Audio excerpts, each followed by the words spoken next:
నరేంద్ర మోడీ గారు విద్యార్థులను మోసం చేస్తూ మేము అధికారంలోకి వస్తే విదేశాల్లో ఉన్నటువంటి నగరం తీసుకొచ్చి ప్రతి భారత నగరం 10 లక్షలు వేస్తామని చెప్పేసి సంవత్సరానికి 2 కోట్ల ఉద్యోగాలు ఇస్తామని చెప్పేసి అనేక రకమైన హామీలు ఇచ్చి ఈరోజు అధికారంలోకి వచ్చి ఏటికి 10 సంవత్సరాలు పూర్తవుతుంది.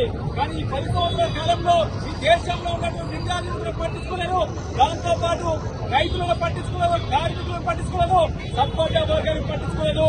ఈ దేశంలో సమస్యల పరిష్కారం డిమాండ్ చేస్తే వారు చేస్తున్న కుట్ర ఏంటంటే కులాల మధ్య, మతాల మధ్య, ప్రాంతాల మధ్య అసమానతలు ముట్టగొట్టి వాళ్ళ పాలన కొనసాగిస్తూ ఉన్నారు. ఈ పాలన వ్యతిరేకిస్తున్నారు. దేశవ్యాప్తంగా ఉన్నటువంటి అన్ని రాజకీయ పార్టీలు, రైతు సంఘాలు, కార్మిక సంఘాలు పెద్ద ఎత్తున పార్టీలకి పాల్గొనడం జరిగింది. ఈ బంద్లో సంబంధించి ప్రధానమైనటువంటి డిమాండ్ నెరవేర్చాలని చెప్పేసి మేము డిమాండ్ చేస్తా ఉన్నాం.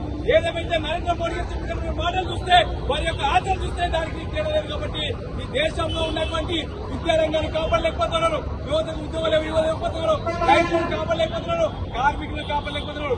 కార్మికులను కనీసానికి కనీసం ఇవ్వకుండా ఈరోజు 4 లేబర్ కోడ్ చట్టాలు తీసుకొచ్చి, రైతు చట్టాలు తీసుకొచ్చి రైతులను అదేవిధంగా కార్మికులను మోసం చేస్తా ఉన్నారు. ఇటువంటి ఒక మోసాలను వ్యతిరేకించినటువంటి విద్యార్థి నాయకులపైన, ప్రజా సంఘాల నాయకులపైన, రాజకీయ పార్టీ నాయకులపైన అక్రమంగా కేసులు పెట్టి జైలు పంపించే పరిస్థితి ఈ దేశంలో కనబడుతుంది.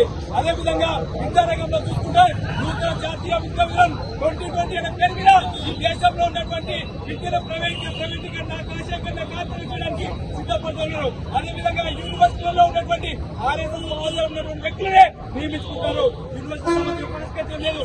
యూనివర్సిటీలో వామపక్ష విద్యాసంఘాలుగా అటువంటి సమస్యలు పరిష్కరించని చెప్పేసి వారిపైన అక్రమ కేసులు పెట్టి జైలు పంపించే పరిస్థితి. అంటే ఈ దేశంలో ఉన్నటువంటి సబ్బండ వర్గానికి, ఎస్సీ, ఎస్టీ, బీసీ మైనారిటీ వర్గాలకు ఉన్నత విద్యను చదువుకోవడానికి మోడీ ప్రభుత్వం కుట్రలు చేస్తా ఉంది. కాబట్టి ఈ కుట్రలు వ్యతిరేకించడంలో దేశవ్యాప్తంగా ఉన్నటువంటి అన్ని ప్రజా సంఘాలు, విద్యా సంఘాలు, రైతు సంఘాలు, కార్మిక సంఘాలు ఒక్కతాడికి వచ్చి దేశంలో ఉన్న నరేంద్ర మోడీ ప్రభుత్వాన్ని గద్దెదించాలని డిమాండ్ చేస్తున్నాం.